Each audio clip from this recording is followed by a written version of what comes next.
Hi there guys, I hope you are having a good day. Now Anthony Joshua has explained that Tyson Fury is on his hit list, but also he said that Tyson Fury has done well in his career and also the things he has done with fighting mental health issues and supporting anyone who has those struggles. This is what Anthony Joshua had to say about Tyson Fury.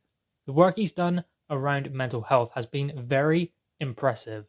Fury's a big guy, a heavyweight world champion. People can look at him and think, I should not be so scared to talk. He's a great person and he's done great things in boxing.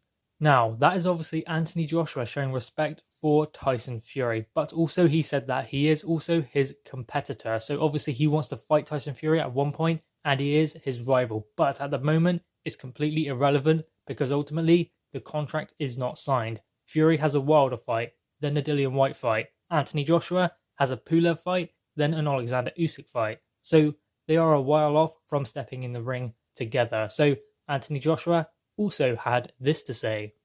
He says things about me all the time, but Fury is only relevant to me the day he signs a contract to fight. He says a lot of controversial things, and I know if that was me, I just think he gets away with a lot. So there we go. Obviously, Anthony Joshua is respecting Tyson Fury for what he has done and what he has achieved and what he is doing with mental health issues and everyone who suffers with them. But also, he is a competitor of Anthony Joshua. He hopes to one day share the ring with him. Now, obviously, this fight must happen. At some point, they are going to have to get in the ring because we need to know who is number one. Anthony Joshua has a great resume, but he needs Tyson Fury on that resume to be considered number one. And realistically, neither of them can really finish their careers without fighting the other because there are two top heavyweights at the moment. Obviously Anthony Joshua, obviously Tyson Fury. So if they don't fight, what does that say about this era? So ultimately, they must fight for this era to be considered as good as any. I mean, obviously the eras that have come before in the heavyweight division have been mega, they have been massive. But if this era hopes to live up to that, then these big fights must happen, and they aren't at the moment. Obviously, Tyson Fury versus Deontay Wilder was a big fight that did happen. Something that we did want to see, but we did want to see Undisputed as well. So ultimately, these big fights must happen. Deontay Wilder, Fury 3 must happen, I guess, but obviously we want to see Tyson Fury, Anthony Joshua. The Wilder third fight isn't something we're really interested in. We're intrigued. But if I were to say to you, you can either watch Tyson Fury versus Deontay Wilder or Anthony Joshua versus Tyson Fury, what are you going to do? You're going to choose the undisputed fight because we don't know what could happen. We've seen Tyson Fury pretty much beat Deontay Wilder twice.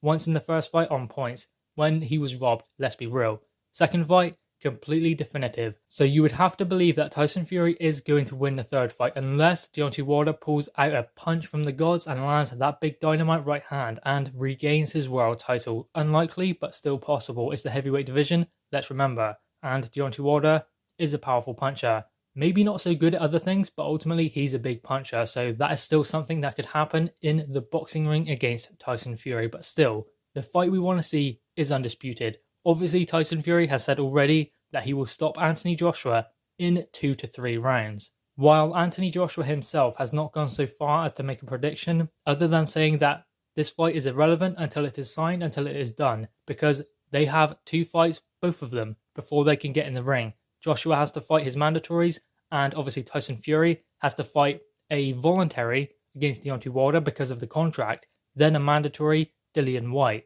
I guess it all depends on when boxing resumes again because Anthony Joshua will not fight unless there are a crowd there because the gate receipt is just too big to miss out on. Same thing with Deontay Wilder and Tyson Fury. So when boxing will return, we don't know, not on that magnitude anyway, because there are events happening next month, I believe, and this month as well. In June and in July, boxing will return in the UK in July because it's looking like Fight Camp is a go for Eddie Hearn and Matchroom Boxing. Dillian Whyte and Alexander Povetkin, maybe in the 3rd week of July. So that is going forward.